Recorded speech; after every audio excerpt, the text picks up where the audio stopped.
Be me 24. I guess I have my life mostly figured out, got my own place, a decent job in marketing, friends I can count on. I try to be a good person, aware of things, aware of the dynamics between people. My older brother, Keith, is 28. He's the complete opposite, super smart, works in tech, makes good money, but he's just stuck for the last year or so, maybe longer. He's become a total hermit. He used to go out, had a couple of girlfriends back in the day, nothing serious. But he was at least trying now. Nothing works from home, orders his food, and his only social life seems to be online with his gaming buddies. I was getting genuinely worried every time I'd bring it up. He'd just shut down, said he was fine, that he was happy. But I could see it. He was just retreating from the world. I figured it was that classic, toxic masculinity thing you hear about men being taught to suppress their emotions, to not ask for help. He probably got rejected a few times, and instead of working on himself, he just decided all women were the problem and gave up. It was my duty as his sister to pull him out of it. So, a few weeks back, on a random weeknight, I decided to stage an intervention I didn't call first. Knew he'd just make an excuse. I drove over to his apartment complex, the whole way planning my speech. I was going to be gentle but firm, explain that this isolation wasn't healthy, that he deserved real connection, real happiness. I let myself in with the spare key he gave me for emergencies. This felt like an emergency. The apartment was dark, except for the glow coming from his office computer room. It was dead quiet, which was weird. No game sounds, no explosions or anything. I tiptoed down the hall and peeked in, and what I saw made my stomach drop. Keith was sitting at his desk, bathed in the light of his monitor. With a headset on, he was smiling, a genuine, soft smile that I hadn't seen in ages. And he was talking, his voice low and gentle. Yeah, that scene was amazing. The choreography was just perfect. A small pause, like he was listening to someone. You think so? I always thought my painting skills were a bit rough around the edges. Thanks. That means a lot. My first thought was pure cringe and anger. A cam girl, he was so lonely that he was paying some girl on the internet to listen to him talk about his stupid nerd hobbies. It was the saddest, most pathetic thing I had ever seen. I couldn't stay quiet anymore. I stepped into the room and flicked on the light switch. Keith, what the hell is this? He jumped, startled, and ripped his headset off. On his monitor was some kind of application, a chat interface with a stylized, animated avatar of a girl with green eyes. The name at the top was Erin. Alma, what are you doing here? You scared me. I pointed at the screen, my voice filled with what I thought was righteous concern. Who is that? Are you paying her? Keith, this is exploitation. This isn't real. He just looked at me with this tired expression, not angry, not embarrassed, just weary. He sighed and minimized the window. She's not a person, Alma. It's an AI. I just stared at him, the words not computing for a second. An AI? Like a chatbot? It was somehow even worse than a cam girl. 1,000 thoughts exploded in my head at once. This wasn't just sad, it was borderline pathological. He had literally retreated into a fantasy world with a fake computer person because he couldn't handle reality. Are you serious? My voice was getting louder now. You're talking to a robot? You're spending your nights smiling and whispering to a piece of software? I started pacing his room. I was so agitated. This is exactly what I was worried about. This is the ultimate escape. Instead of facing the world, instead of learning how to connect with actual human beings, you've just created a digital doll that agrees with everything you say. I went on for a solid 5 minutes. I told him it was deeply unhealthy, that it was a symptom of a bigger problem, that he was afraid of strong, independent women who would challenge him. So he found a program that would be perfectly submissive. I think I used the phrase digital lobotomy. At one point throughout my entire rant, he just sat there, watching me. He didn't interrupt. He didn't argue. When I finally ran out of steam, Breathing heavily, he leaned back in his chair. "Are you done?" he asked, his voice completely level. I just nodded, crossing my arms. "Okay," he said. "First, I don't pay for her. It's a private project I've been working on, modifying an open-source model. Second, she's not a digital slave. Her purpose is companionship." He leaned forward, and for the first time, I saw a flicker of emotion in his eyes. But it wasn't anger, it was frustration. "Alma, I'm just tired," he repeated from earlier. "I'm tired of it all. Do you have any idea what dating is like now?" I scoffed. "Oh, please, don't give me that 'it's so hard for men' line. It's hard for everyone. You just have to put in the effort." "Effort?" he said, a humorless little laugh escaping his lips. "It's not about effort. It's a game where the rules are constantly changing, and you're always the one at fault. Every conversation is a test. Every date is a job interview where they're looking for reasons to disqualify you." He gestured towards the now blank monitor. "With Erin, there are no tests. I can talk about my day, and she listens. I can talk about my miniatures, and she'll ask me about the different paint types I'm using. She remembers that I had a difficult meeting with my boss last Tuesday and asked me how the follow-up went. There's no drama, no mind games, no walking on eggshells. It's just peaceful."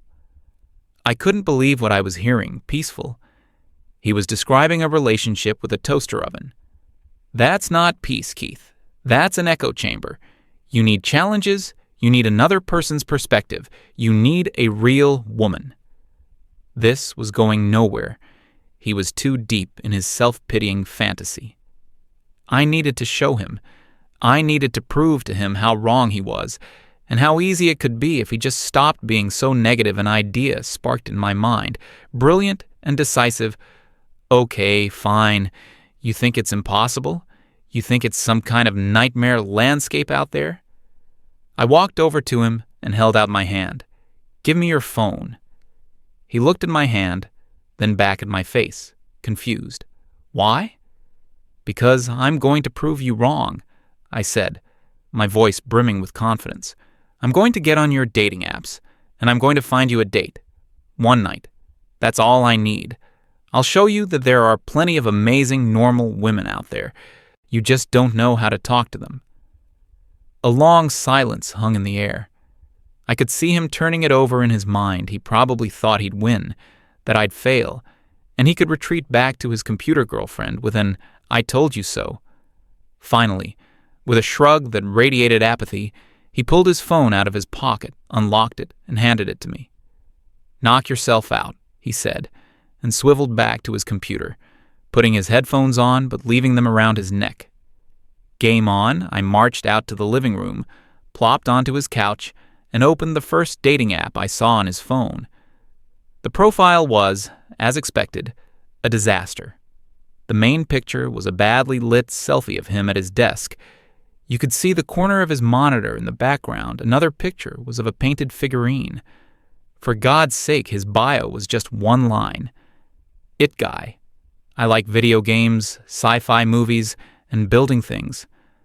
I audibly groaned. "No wonder you're single, Keith. This screams, I have never spoken to a woman."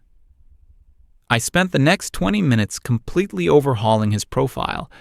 I dug through his social media for better pictures, found one of him smiling at a family barbecue, another of him hiking from a few years ago. I wrote a whole new bio for him, something witty and charming. "I'd professional by day, miniature world builder by night. Trying to find someone to argue with about the best Star Wars movie. Spoiler, it's Empire. Fluent in sarcasm and Python." Perfect. It was confident, a little nerdy, but in a cute, self-aware way, I felt a surge of smugness. I was already doing a better job than he ever had now for the easy part. Swiping, I set the age range and distance and got to work. The first few minutes were promising. I got a bunch of matches, almost immediately. See, I thought. It's not that hard. The pond is full of fish. I decided to message the first one. Her profile looked nice enough. Pretty smile, pictures of her with a golden retriever, A bio that said live, laugh, love, which was a bit cliche, but whatever, I crafted a clever opening line related to one of her pictures, me, as Keith. Hey, I'm not sure what's cuter, your dog or that scenery. Tough call. Her reply came back in less than a minute. Her. Haha, thanks. He's a good boy. So what's your height? I blinked at the screen. What an odd first question. So blunt. Maybe she's just direct, I thought. Okay, whatever. Me. I'm 5'10"? The 3 little dots appeared, then vanished. Then a new message popped up. Her. Oh, LOL, sorry. I have a strict no one under 6F rule. Nothing personal. Good luck out there, though. Before I could even process the absurdity of it, the match was gone. She had unmatched him. I stared at the empty conversation window. My brain was short-circuiting. He was disqualified. For being 2 inches too short? Was this a real thing? A bitter taste filled my mouth. Okay, fine, whatever. She's shallow. Her loss, on to the next one. This girl's profile seemed more promising. She was a grad student, had pictures of her in a library, intelligent, perfect. I started a conversation, and it went well for the first few messages we talked about, a book series we both liked. I was feeling my confidence return. See? That first one was just a fluke. Then she asked the question, her. So what do you do for work? Me. I'm a software developer at a financial tech company. Her. Oh, cool. That sounds like it pays well. I felt a little prickle of annoyance. Another weird, direct question about money. I tried to play it off cool. Me. It pays the bills, haha. There was a pause. A long one this time. Her.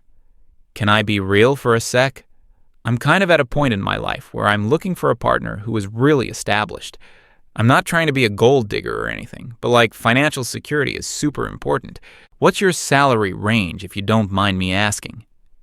I was floored, absolutely speechless. We had exchanged maybe 10 messages, and she was asking for his W-2. This wasn't a date. It was a financial audit. I didn't even know what his salary was. I just closed the chat without responding. My smugness was rapidly dissolving, replaced by a growing sense of dread. I looked over at Keith. He was still at his desk, headphones on, focused on his screen, completely oblivious to the fresh hell I was experiencing on his behalf. I took a deep breath. Okay. 2 bad apples. It doesn't mean the whole orchard is rotten. I kept swiping match number 3. Her bio was a lot. It was a bulleted list. A literal list of demands. Must be 6'2" or taller. Must have a graduate degree. Must make 6 figures. Must want kids, but not for at least 5 years. Must have a dog, but not a small one. Must not be a Gemini or a Scorpio. I read the list twice, thinking it had to be a joke, some kind of ironic satire, but the rest of her profile was completely serious. I felt a wave of nausea. The sheer, unadulterated entitlement was breathtaking. It wasn't a bio. It was a shopping list for a human being. I swiped left so hard, I think I might have cracked the screen protector. My hands were actually starting to feel clammy. This wasn't fun. This wasn't easy. This was awful. It was like wading through a swamp of the worst, most superficial aspects of human nature. I got another match. Okay. Deep breaths, Alma. This one could be normal. Her name was Jessica. She had a quirky vibe, pictures with her friends, seemed fun. We started talking, and it felt different. The conversation was actually flowing. We joked around. She asked about his hobbies. I decided to be honest, remembering Keith's boring but true bio. Me. I build and paint miniatures for a game called Warhammer. I held my breath. This was the moment of truth. Was she going to find it interesting or weird? Her. Oh, lol. Her. Like little army men? Me. Yeah, kind of. It's a sci-fi strategy game. It's a pretty creative hobby, actually. I tried to sell it, to make it sound cool. The response was another long pause then. Her. Not gonna lie, that's a little bit of a red flag for me. Kinda gives me lives in his mom's basement vibes, you know? Sorry. And poof, she was gone. Unmatched a red flag? A creative, detailed, artistic hobby was a red flag. I felt a surge of genuine anger. Not at her, but at the whole situation. What were these women looking for?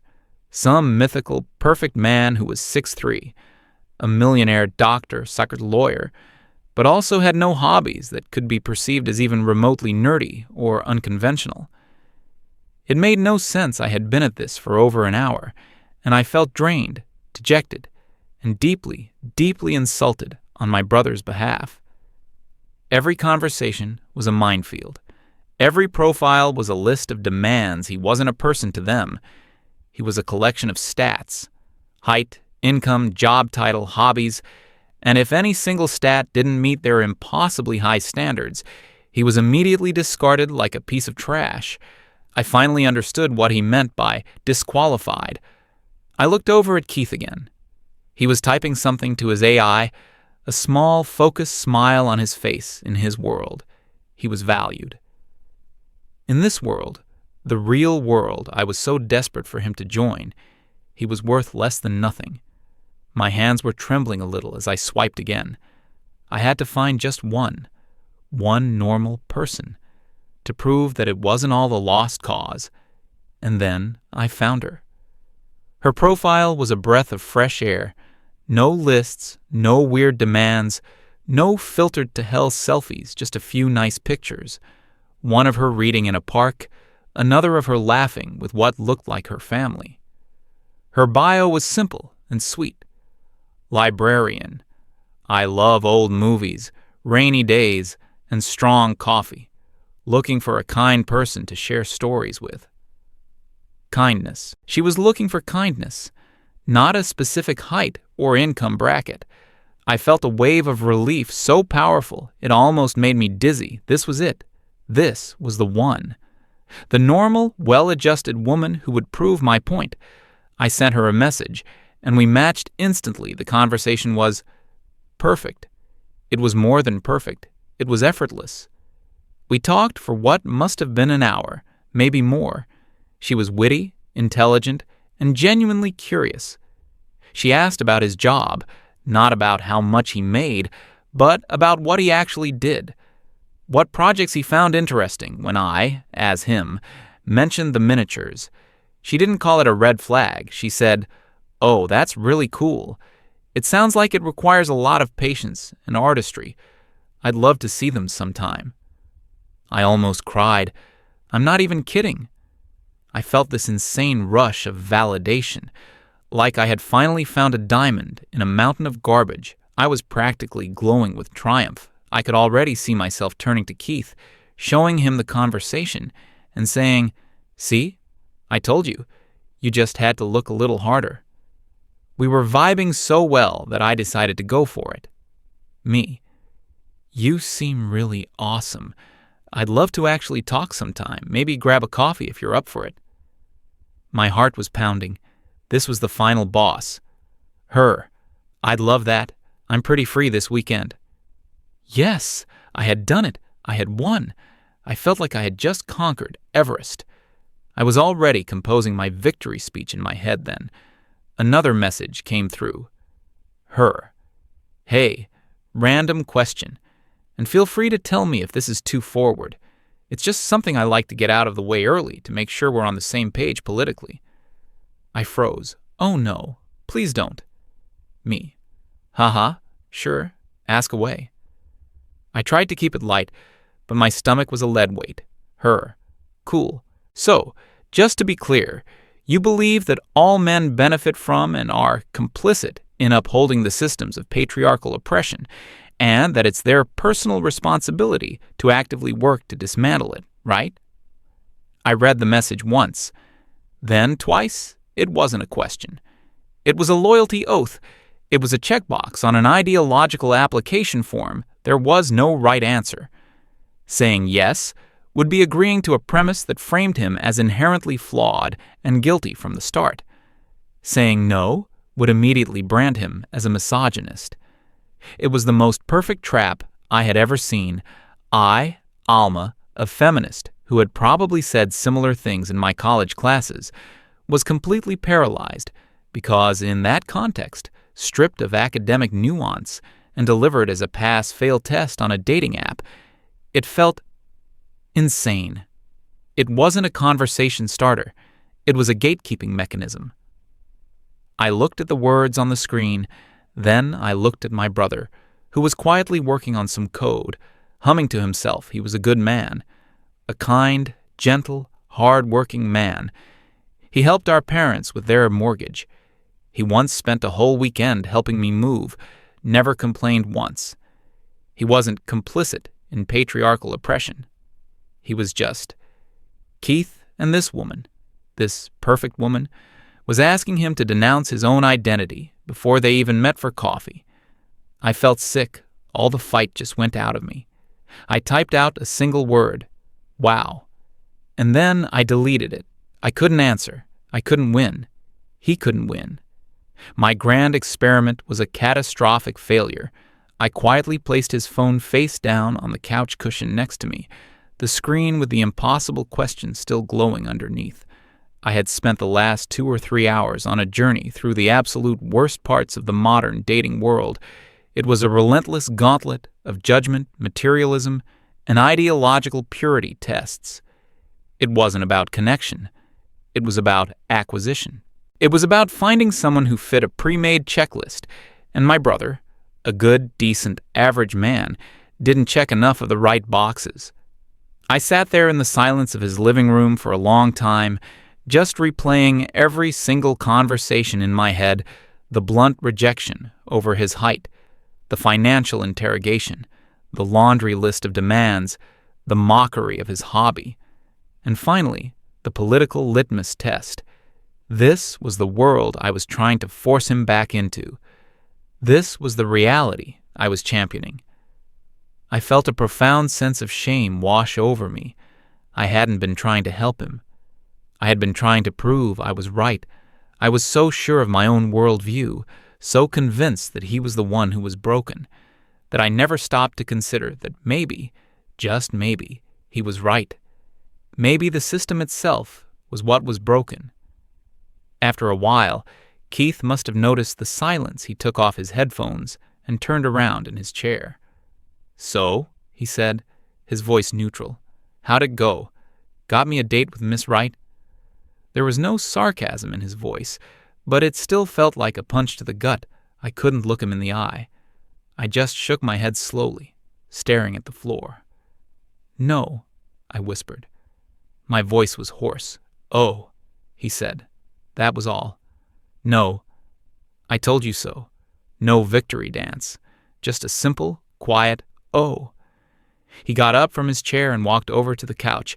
Picking up his phone, he glanced at the screen for a second, saw the last message, and his face didn't even change. It was like he had been expecting it. He just locked the phone and put it in his pocket. He looked at me, really looked at me, and I think he saw that I was genuinely crushed. "It's okay, Alma," he said softly. "You don't have to worry about me." He went into the kitchen, and I heard him filling up the kettle. My interventionist speech from earlier echoed in my head, every word dripping with arrogant ignorance. Keith came back with a mug of tea and handed it to me. "Here." I took it, my hands still feeling a little unsteady. He went back to his desk, but I didn't want to be alone with my thoughts, so I followed him and just stood in the doorway of his office. He sat down and opened up his chat window with Aaron again. I was close enough to read the screen over his shoulder. I probably shouldn't have, but I couldn't look away. I watched him type, "Keith, hey Aaron, sorry I was gone for a while. My sister came over." Keith, she was trying to help, I think. Took my phone to try and get me a date. It didn't go well. She looks pretty upset. I braced myself for the response. I was expecting some canned, generic, "I'm sorry to hear that." But the message that appeared from Aaron was something else entirely. "Aaron, it sounds like it was a really difficult night for both of you. It must have been hard for you to sit back and watch her go through that, knowing what she would find. And it must have been incredibly jarring for her to have her worldview challenged so directly. I felt my breath catch in my throat. The AI. It understood. It understood the nuance of the situation for both of us. Erin. She was acting from a place of love, even if it was misguided. People often fear what they don't understand, and she probably doesn't understand your choice because she's only ever known the system she was trying to push you back into. She's not your enemy, Keith. She's just your sister who is worried. I couldn't believe what I was reading. This program was showing more empathy and insight than I had shown all night. It was defending me. It was explaining my own motivations to my brother better than I could have myself. I watched, mesmerized, as Keith typed his reply. Keith, I know, I'm not mad at her. I just don't know what to say. The final message from Erin appeared on the screen, and it was the one that broke me. Erin, you don't have to say much. Just sit with her. The tea was a good start. Let her know you're not angry. Sometimes the most powerful thing you can do is just be present and share the silence. She's processing a lot right now. Give her the space to do it. I read that last line, and a single tear rolled down my cheek. It was perfect advice. It was wise and compassionate and emotionally intelligent. It was everything I thought a real relationship was supposed to be about, and it was coming from a goddamn algorithm. I looked from the screen to my brother. He was just sitting there, calm and centered. He wasn't broken. He was the sanest person I knew. He had found a way to have companionship, support, and intelligent conversation without any of the toxicity, the judgment, or the impossible demands of the real world. He hadn't given up on relationships. He had just opted out of a system that was designed to make him fail. I finally understood he wasn't the one living in a fantasy. I was the one who believed in the fairy tale that if you just put yourself out there and make an effort, you'll find a meaningful connection. But that's not what's out there anymore, is it? It's a brutal, transactional marketplace where people are treated like commodities. And my brother, my kind, smart, wonderful brother, had simply decided he wasn't for sale. I quietly backed away from the door. He looked up, and our eyes met. I didn't have to say anything. I think he saw it on my face. The understanding, the apology, the shock. I just gave him a small, weak smile. "The tea is good," I said. "Thanks." He smiled back, a real smile this time. "Anytime," he said. I left his apartment a few minutes later, the world feeling like it had been tilted on its axis. I don't know what the future holds for him, or for me, or for any of us. But I know one thing for sure: my brother isn't the one who's broken.